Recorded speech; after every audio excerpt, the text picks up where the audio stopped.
मी वर्षा शिवाजीराव जोंधळे, शिवाजीराव जोंधळेंची दुसरी पत्नीची मुलगी।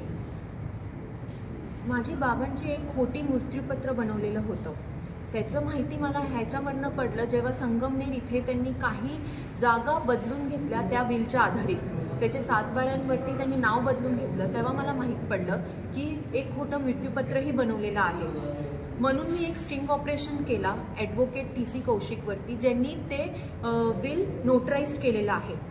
या सगळ्या गोष्टींनंतर मला माहीत पडलं की जे फॉरेन्सिक टेस्ट केलेली मी माझ्या बाबांची फॉरेन्सिक टेस्ट ही केली सह्यांची, त्याच्यातही त्यांच्या सह्या खोट्या निघालेल्या आहेत। आणि जे माझ्या पप्पांचं मी जिओ लोकेशनही काढला, त्या दिवशीचं जिओ लोकेशनही माझ्या पप्पांचा 13 मार्च 2024चा फोर्ट एरियामधला नाही आहे। यावरनं जेव्हा मला माहीत पडलं की हे सगळ्या गोष्टी माझ्या बाबांनी केलेल्याच नाही आहेत, ते कुर्लाला अरुण भुटे जे डॉक्टर आहेत त्यांच्याकडेही जाऊन त्यांनी मेडिकल टेस्ट फिटनेस सर्टिफिकेट घेतलं नाही आहे। तर तेव्हा जेव्हा मला संशय आला की या सगळ्या गोष्टी आहेत, म्हणून मी Bar Council of Maharashtra and गोवामध्येही त्यांच्या ॲडव्होकेट TC कौशिकबद्दल मी कंप्लेंट केली। त्याच्यातनंही त्यांच्यावरती ॲक्शन झाली। जेव्हा माझ्याकडे सगळे पुरावे आले मग मी जाऊन आझाद मैदान पोलीस स्टेशन इथेही जाऊन मी कंप्लेंट केली त्यांच्याबद्दल।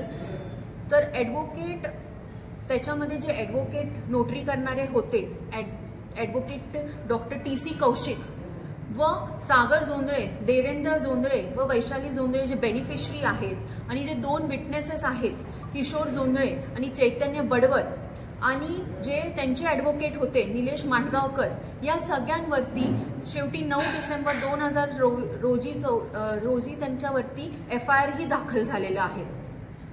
आणि या सगळ्यांमध्ये माझं तर मेन हेच असेल बोलणं की या सगळ्यांमध्ये मेन जे करणारे लोक आहेत हे तर आहेच, पण त्याच्यासोबत अनुप डोंगरे नावाचा जो माणूस आहे त्याचाही या गोष्टींमध्ये खूप मोठा वाटा आहे। कारण तो नेहमीही मला ही गोष्ट बोलतो की IAS IPS लॉबी आणि पॉलिटिशियन्स हे माझ्या खिशात आहे आणि तू कुठेही काही कर, तू कोणालाही जाऊन भेट, कोणीही तुझी तक्रार घेणार नाही आणि कोणीही तुला एंटरटेन करणार नाही। म्हणून माझी सरकाराकडे विनंती आहे की मला या गोष्टींमध्ये न्याय द्यावं, माझी रक्षा करावी व माझ्या कुटुंबाचीही या गोष्टींमध्ये रक्षा करावी। धन्यवाद।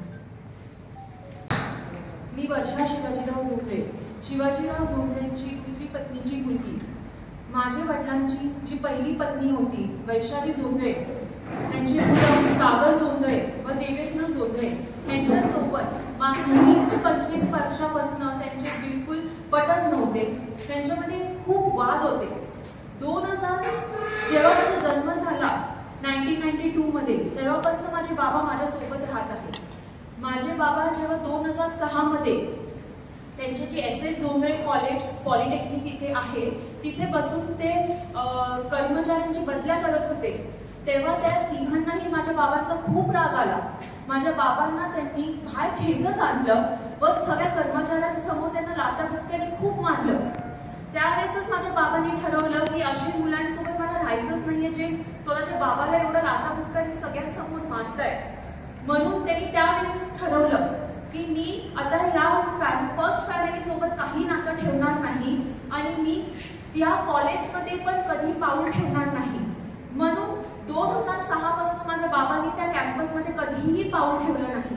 माझ्या बाबांनी त्यावेळेस ठरवलं की मी आता एक नवीन संस्था स्थापन करणार आहे, म्हणजे विघ्नहर्ता ट्रस्ट। विघ्नहर्ता ट्रस्ट त्यांनी स्थापना केली आणि हे जेवढे कॉलेजेस आहेत ते विघ्नहर्ता ट्रस्टच्या आतमध्ये आहेत।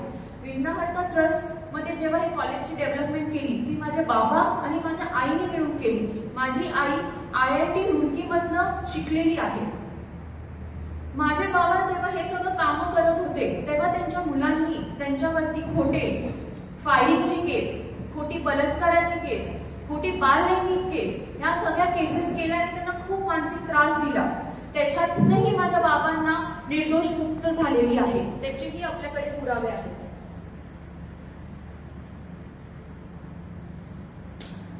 माझे बाबा ते लोक एवढ्यातच नाही थांबले, तर जे समर्थ समाजमध्ये माझे बाबा प्रेसिडेंट होते तेव्हा त्यांनी ठरवलं की आपल्या प्रेसिडेंट पदापासून शिवाजीराव जोंधळेंना काढून टाकायचं। म्हणून त्यांनी एक खोटी प्रोसिडिंग बुक बनवली।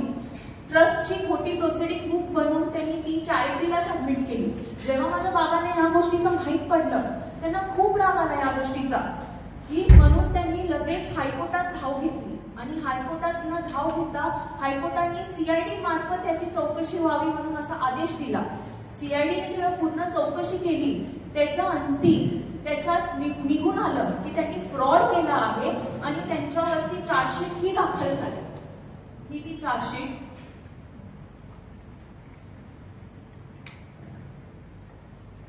ते लोक बाबांना म्हणजे एवढा त्रास दिला त्यांनी माझे बाबा हयात असतापर्यंत त्यांच्यावरती 50 ते अधिक सिव्हिल आणि क्रिमिनल खोट्या केसेस माझ्या बाबांवरती टाकलेले होते त्या लोकांनी.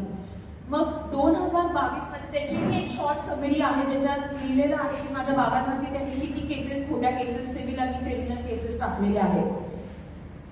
मग 2022 मध्ये माझ्या बाबांना लिव्हर कॅन्सर डिटेक्ट झाला. तेव्हा माहिती होतं माझ्या बाबांना की बाबा हयात असतानाच बाबांना किती या लोकांनी छळलं आणि किती त्रास दिलाय. तर त्यांना माहिती होतं की त्यांचं काही बरं वाईट झालं तर ते माझ्या दुसऱ्या कुटुंबालाही जगून देणार नाही, म्हणून त्यांनी एक रजिस्टर्ड विल बनवली. ही ती रजिस्टर्ड विल आहे. त्यातही तुम्ही बघतील आतमध्ये तर माझ्या बाबांनी 80% ऑफ प्रॉपर्टीज ही त्यांनाच दिलेली आहे, फर्स्ट फॅमिलीलाच दिलेली आहे त्याच्यामध्ये. मग बाबा लिव्हर कॅन्सरचा आजार त्यांचा वाढत गेल्यानंतर शेवटी 19 एप्रिल 2024 रोजी त्यांना ग्लोबल हॉस्पिटल परेल इथे ऍडमिट करावं लागलं या आजारामुळे. जेव्हा ते ऍडमिट होते 18 एप्रिल 18 पण नाही बोलू शकत, आम्हाला 17 पासून खूप हॅरॅसमेंट चालू केली त्यांच्याकडनं, पण 18 एप्रिलला तर त्यांनी आम्हाला फोन करून धमकवलं. फर्स्ट फॅमिलीने सागर जोंधळे आणि अनुप डोंगरे म्हणून त्यांनी मला धमकवलं की जे बाबांचेकडे समर्थ समाजी ट्रस्ट आहे त्याचे जे गाड्या आहेत आणि जे त्यांचे प्रोसिडिंग बुक आहे ते आम्हाला आत्ताच्या आत्ता आणून दे, नाहीतर आम्ही तुझ्या आणि तुझ्या फॅमिलीवरती FIR करू आणि तुम्हाला जेलमध्ये टाकू. तेव्हा मी ऑलरेडी खूप घाबरलेली होती कारण माझे बाबा व्हेंटिलेटरवरती होते आणि माझा तेव्हा 6 महिन्याचा बाळ होता. मी एक नर्सिंग मदर होती त्या सिच्युएशनला. तेव्हा माझ्या बाबांना एवढं मला टेन्शन असूनही मी रात्री 1 वाजता विष्णुनगर पोलीस स्टेशनच्या बाहेर जाऊन त्यांना त्यांच्या गाड्या आणि त्यांना त्यांच्या प्रोसिडिंग बुक सबमिट केलं.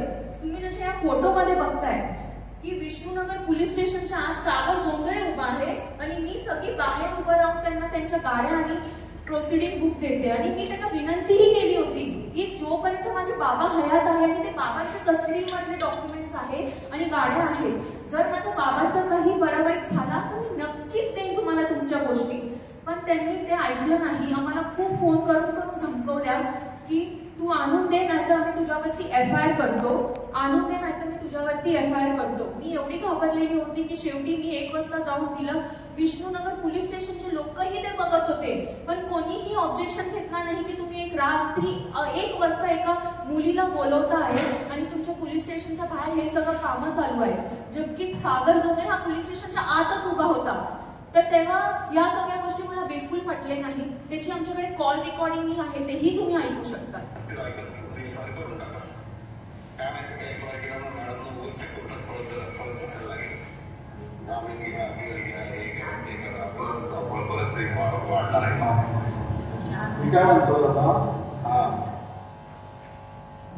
नंतर 19 एप्रिल 2024 ला माझे बाबा शेवटी रात्री त्यांचा निधन झालं. तेव्हा त्यांना अग्नीही दिली नव्हती माझ्या बाबांना. त्या लोकांनी आमची जी ट्रस्टची माळशेज घाटमध्ये जागा आहे तिथेही जो आमचा केअरटेकर होता त्यालाही त्यांनी फोन करून धमकवलं की ती जागा सोड, नाहीतर आम्ही माझे माणसं पाठवतो आहे त्यांना ती जागेची ताबीद देऊन टाक आणि ती जागा सोडून दे. अग्नीही नव्हती दिली माझ्या बाबांना त्यावेळेस. त्याची पण आमच्याकडे रेकॉर्डिंग आहे. कोण बोलतोय? नाना बोलतोय. पप्पांची केस एकदम क्लिअर झालेली आहे. म्हणजे फार आमच्या सगळ्या युनिट वगैरे तयार सुरू झालेले. तर एक खाली टाळा लाव तिथं तुला असं वाटत असेल बा माझ्या मुलीला प्रॉब्लेम करतील, तुला गावाला जायचं सोडून तर गावात सोडून मी माझी काही माणसं पाठवतो, ते तिकडे धावतील आणि ताळ्या बदलून घेईल. म्हणजे ही सिच्युएशन तेव्हा होती माझ्या बाबांना जेव्हा अग्नीही दिलं नव्हतं. आपण सगळे तेव्हा टेन्शन मध्ये असतो की आपल्या बाबांचं काहीतरी झालेलं आहे आणि हे लोक तेव्हा प्रॉपर्टीवरती कब्जा करण्याच्या तयारीत होत्या सगळ्या. त्याच्यानंतर जेव्हा 1-2 दिवसानंतर त्यांनी परत जे बाबांची कल्याण, माझ्या बाबांच्या आणि माझ्या ताब्यातली जी कल्याणमधली जागा होती चिकनगर इथे, तिथेही अनुप डोंगरे आणि काही पोलिसांच्या सहाय्याने तिथेही कब्जा केला आणि तीही जागा घेऊन टाकली त्यांनी. त्याच्यानंतरही त्यांना चेन नाही भेटला, म्हणून मला कॉल केला त्यांनी परत की ते तुझ्या बाबांच्याकडे तुझे पर्सनल बिलॉंगिंग्स आहेत. पर्सनल बिलॉंगिंग्स म्हणजे माझ्या बाबांच्या घड्याळ, बाबांचे फोन, बाबांच्या अंगठ्या, ते आम्हाला देऊन टाक, नाहीतर आम्ही परत तुझ्यावर FIR करतो. आणि तेव्हा अनुप डोंगरेंनी मला एक स्टेटमेंट दिला की सगळे IAS IPS लॉबी आणि सगळे पॉलिटिशियन्स हे माझ्या खिशात आहेत आणि माझ्या सगळ्यांसोबत खूप चांगले संबंध आहे. तू कुठेही जा, तू काही कर, तुझं एकही स्टेटमेंट ते घेणार नाही आणि तुला कोणीही एंटरटेन करणार नाहीये, तुझी तक्रारही कोणी घेणार नाहीये. तेव्हा मी खूप घाबरलेली होती.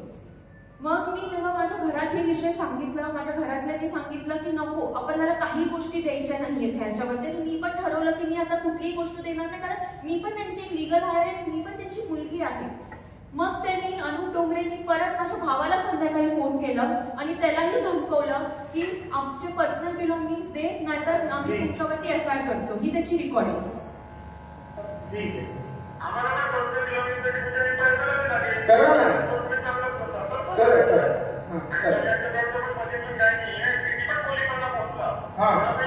ठीक आहे.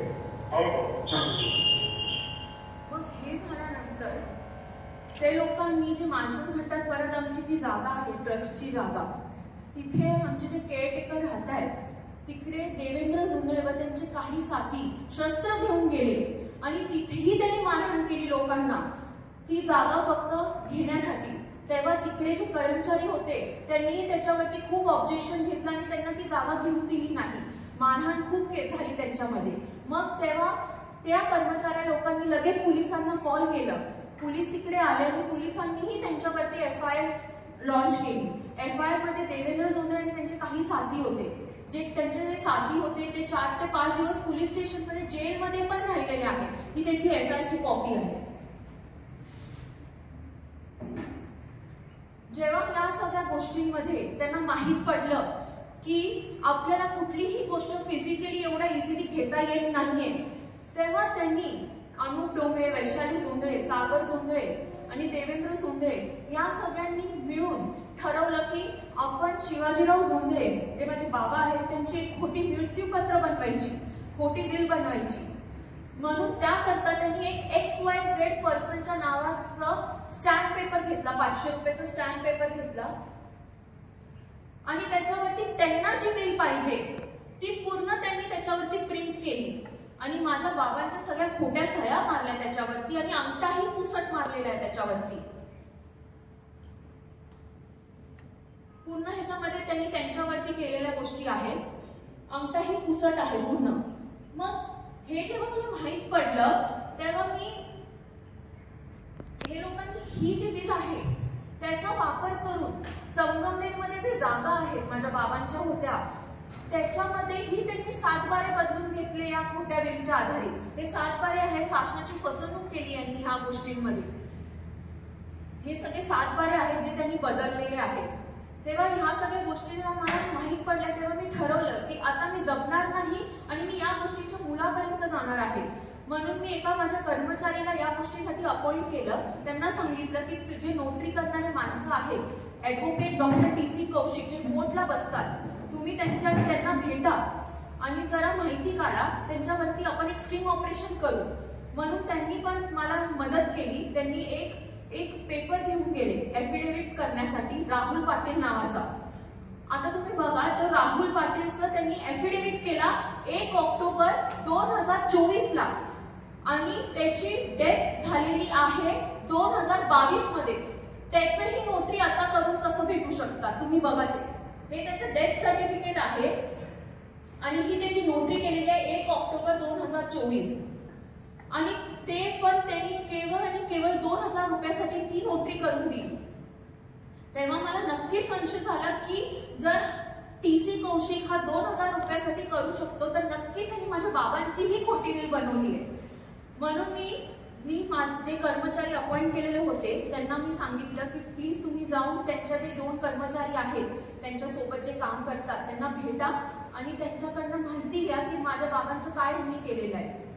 जेव्हा त्यांच्यासोबत त्यांनी खूप वेळ भेटून त्यांच्याकडनं विचारपूस केली तेव्हा माहीत पडलं की माझे बाबा आणि दोन्हीही विटनेस त्या ठिकाणी कोर्टच्या ठिकाणी गेले नव्हते. त्यांनी तिथे नोटरीही केली नव्हती. म्हणजे ते लोक गेले नव्हते तिथे आणि त्यांच्या गैरहजेरीमध्ये ऍडव्होकेट TC कौशिक ते फक्त आणि फक्त 15,000 रुपयासाठी नोटरी करून दिली. जेव्हा त्यांच्या दोन्हीही कर्मचाऱ्यांनी त्यांना म्हटलं की साहेब हे खूप बिल सारखी गोष्ट आहे आणि बिल सारखी गोष्ट इझिली कोणीही नोटरी करत नाही तर तुम्ही करू नका आपण ह्याच्यामध्ये फसून जाऊ. तर त्यांनी सांगितलं TC कौशिकनी त्यांना सांगितलं की तू तुझं काम कर आपल्याला पैसे भेटतात आपल्याला अजून काही काय करायचंय. म्हणून त्यांनी ती नोटरीही करून दिली. पण तो माणूस एवढा घाबरलेला होता त्यावेळेस की पुढे जाऊन हे लोक कर्मचाऱ्यांनाच फसवतील म्हणून त्याने एक फोटो काढून ठेवला ज्याच्यामध्ये तुम्ही बघतील त्या फोटोमध्ये की TC कौशिकची पण साईन आहे ते पेपर नोटरी पण झालाय पण विटनेसेसच्या कुठेच सह्या नाहीये. ती विटनेसेसची जागाच पूर्ण ब्लँक आहे. म्हणजे ही गोष्ट ह्याच्यामधनं कळून येते की ही फॉल्स होती आणि विटनेसेसनी नंतर सह्या केलेल्या आहेत ह्याच्यावरती. जेव्हा ह्या सगळ्या गोष्टी माझ्या डोळ्यासमोर आल्या तेव्हा मी Bar Council of Maharashtra and Goa इथे अप्रोच केलं. Bar Council of Goa and महाराष्ट्रांना पण ह्या सगळ्या गोष्टी दाखवल्या ह्या सगळ्या प्रूफ दिल्या त्यांना ह्या सगळ्या गोष्टींबद्दल. त्यांनीही त्याच्यावरती ऍक्शन घेतली व TC कौशिक यांच्यावरती ऍक्शन घेऊन त्याचंही रिपोर्ट आहे आपल्याकडे. त्याच्यानंतर मी एक अजून प्रयत्न केले की मी जे बाबांची खोटी बिल होती त्याची मी विचार केला की मी ह्याचे जे सह्या आहेत माझ्या बाबांचे त्याचेही मी फॉरेन्सिक टेस्ट करून बघते. त्याचं जेव्हा मी सह्यांच्या फॉरेन्सिक टेस्ट केल्या त्याच्यातही निघून आलं की ते माझ्या बाबांनी सह्या केलेल्याच नाहीयेत ही साईन खोट्या आहेत. मग त्याच्यानंतर बाबांचा जो फोन होता तो माझ्याकडेच होता. त्यांचा जो फोन ते वापरत होते त्यावेळेस तर तो फोन माझ्याकडेच होता. म्हणून मी त्याचंही फॉरेन्सिक टेस्ट करण्यासाठी फॉरेन्सिक टीमला दिलं आणि त्यांना मी बोलली की ह्याचं जिओ लोकेशन मला काढून द्या. ही बिल झालेली आहे 13 मार्च 2024ला.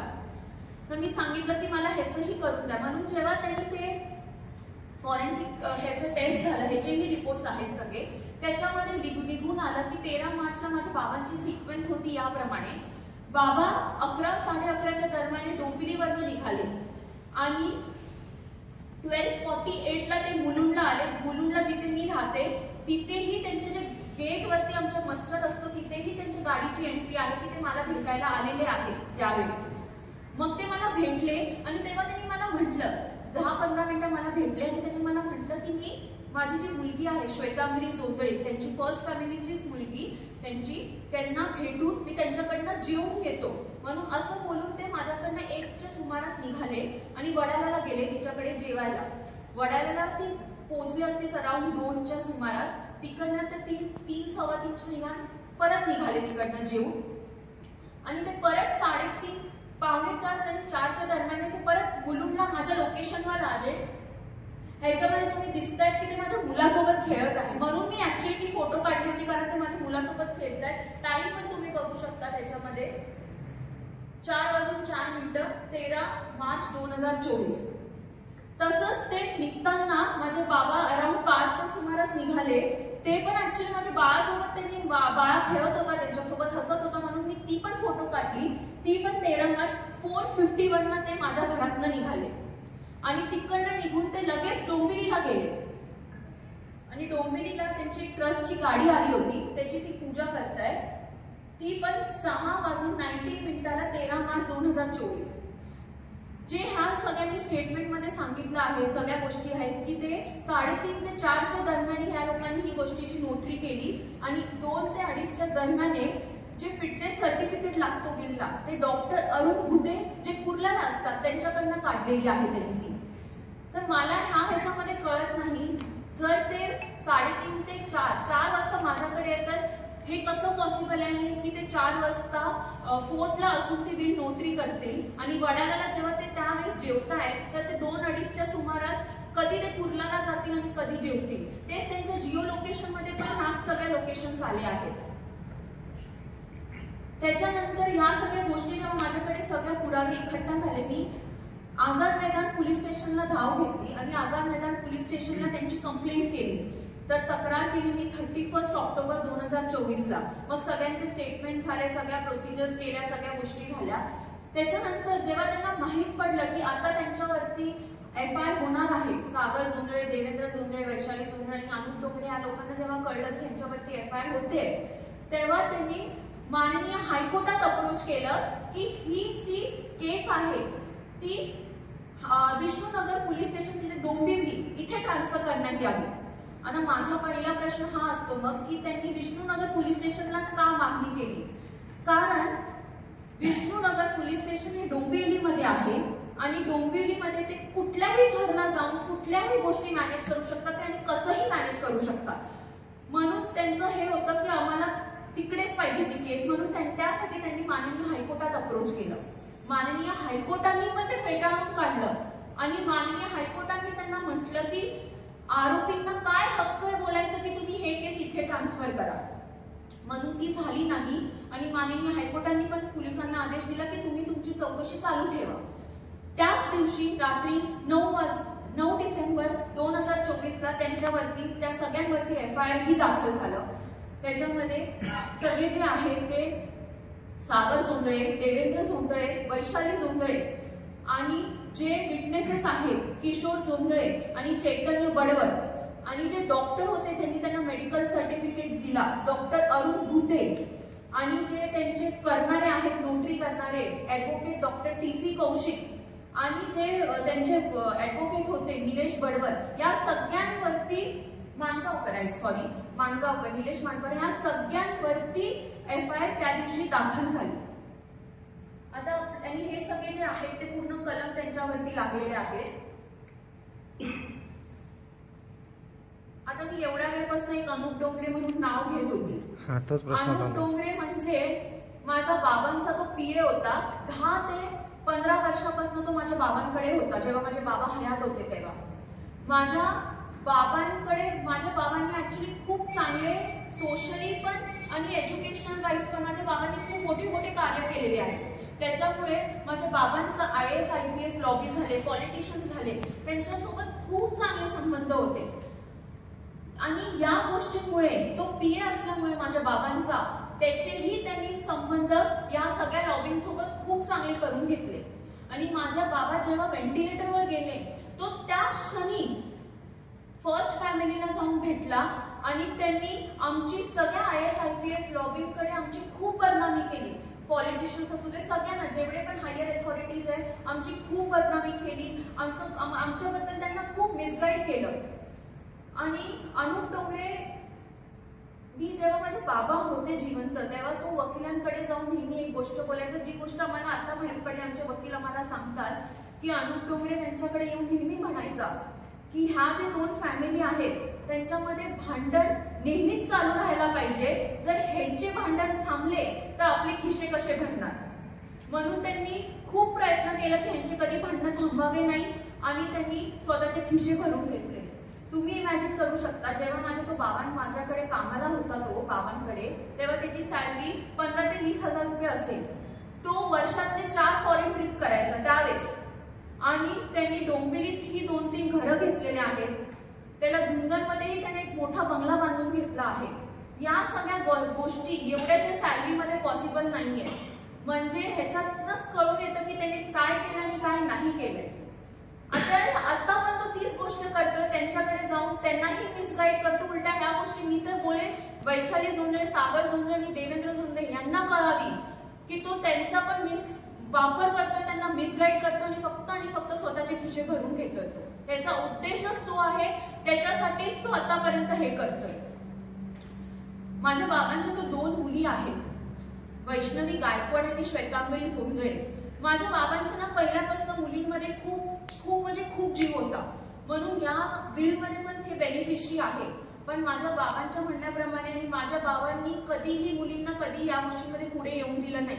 उलटा मी तर बोलेल त्यांनी स्वतःहून मलाही माझ्या बाबा हयात असतानाही मला कधी पोलीस स्टेशनमध्ये पायऱ्या चढून दिलं नाही त्यांनी. तर त्यांनी म्हणजे माझ्या बाबांनी कधी त्यांना नाही केलं म्हणून आम्हीही त्यांना या FIR मध्ये त्यांनाही खेचलं नाही. आम्हीही त्या दोघी मुलींना बाजू ठेवलंय. पण हे आम्हीच नाही बोलत, त्यांची जी वैष्णवी गायकवाड ती मोठी मुलगी आहे तिचं पण म्हणणं हेच होतं. जेव्हा ती माझ्या बाबांशी बोलायची फोनवरती तर तेव्हा तिला सागर जोंधळे ही नेहमी धमकी द्यायचा आणि ह्याचीही रेकॉर्डिंग माझ्या बाबांच्या फोनमध्ये होती, जे तुम्ही आता ऐकू शकता. ती स्वतः बाबांशी बोलते तिच्या. तुम्हाला माहित नाहीये त्याचं प्लॅनिंग फार भलतं वेगळं तो बोलतो करून पप्पांना जाऊ दे. पप्पांना गेलं ना की सगळ्यांना फार मारून टाकण्याची माहिती आली ना तरी मारून टाकायचं. म्हणजे कोणाला असं कळलं तर तुम्हाला इनडायरेक्ट तुम्ही समजून जा कोणाला मारून टाकायचं ते त्यांच्या सकट मलाही मारून टाकले आणि तुम्ही म्हणजे मारून टाकून तुम्ही सगळं स्वतःला बघून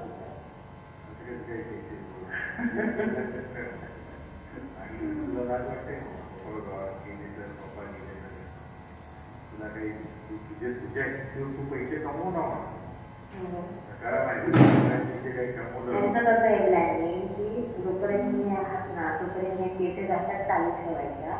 फरक पडत नाही म्हणून आता आम्हाला सवय दिली ती केसेस असतात प्रोग्राम करत राहायचे. त्याचा निकाल कधीच लावायचा नाही आणि मग तुम्ही झाले की मग सगळं हे टाकू.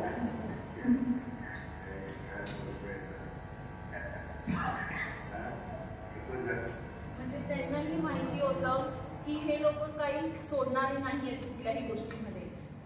म्हणून माझ्या तुमच्यातर्फे मला एवढं सांगायचं आहे की मला हात जोडून माझी विनंती आहे, महाराष्ट्राचे मुख्यमंत्री पहिले तर देवेंद्र फडणवीस साहेब, उपमुख्यमंत्री शिंदे साहेब, अजितदादा, या सगळ्यांना की मी तुमची एक लाडकी बहीण आहे. माझे बाबा गेल्यानंतर माझ्यावरती खूप त्रास झाला आहे.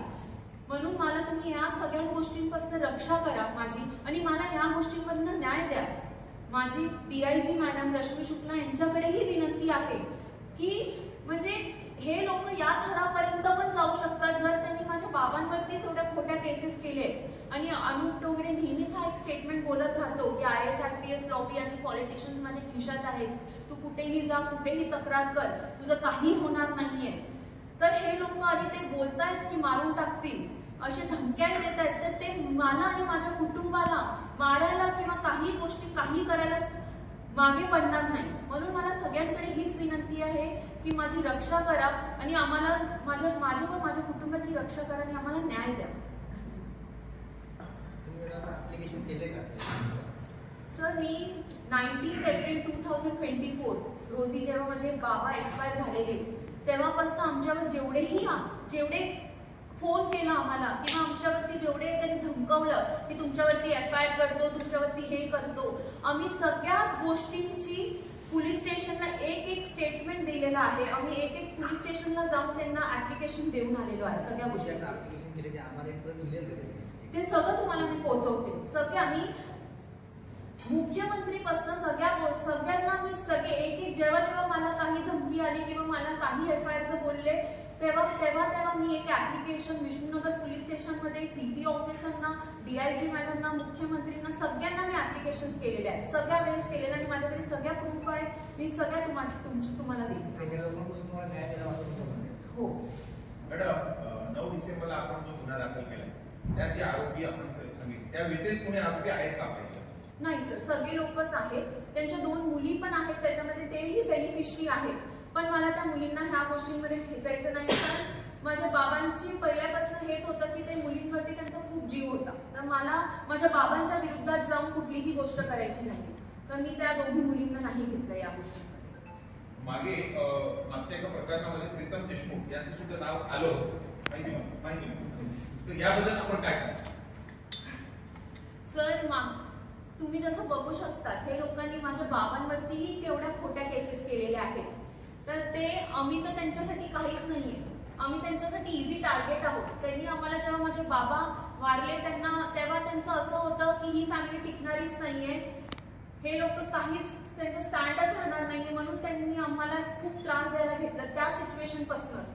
पण सगळे लोक आम्ही एकदम एक खंबीरपणे उभे राहिलो. आम्ही ठरवलं की जर आम्ही आता बॅकफूटवर गेलो तर आम्ही कोणी सोडणार नाही. म्हणून आमच्यावरतीही त्याच्यानंतर खूप सारे झाले आरोप, ज्याच्यामध्ये आम्ही हायकोर्टामध्येही त्या गोष्टीसाठी गेलेलो आहोत. मॅडम शिवाजीराव जोंधळे यांच्या दुसरं कुटुंबियाचं वारस म्हणून आपण एकटेच आहेत का? हा, लिगल हायर मी एकटीच आहे.